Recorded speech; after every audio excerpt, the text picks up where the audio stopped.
अब का मतलब बाए रोवाई के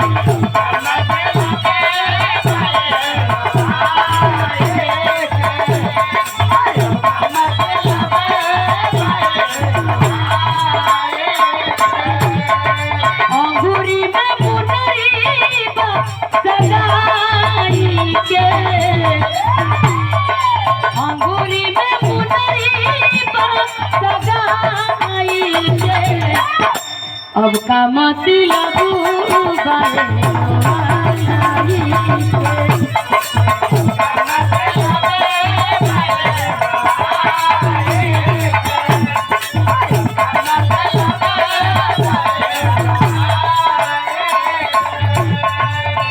चाहे दुल्हन अपने ससुरा जाए वाली पिया के घर जाए वाली होके, चाहे दुल्हन ने दुनिया के छोड़ के अपने ओ परमात्मा रूपी ओ दुल्हा के जाए वाली होके, सब एक बात और कहत होके अमानती दूसरा के ना मिलल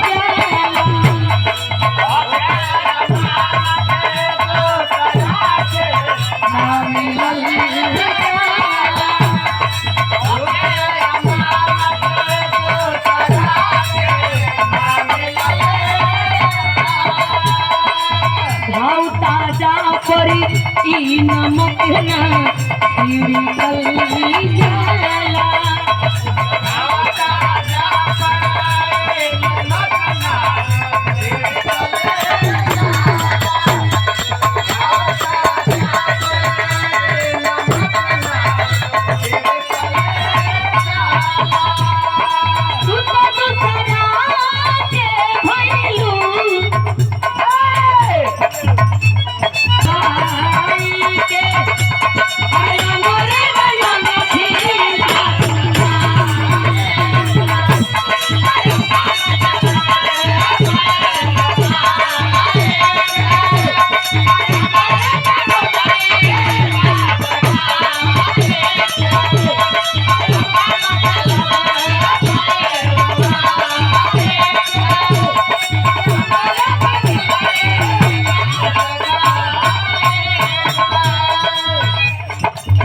बात और एगो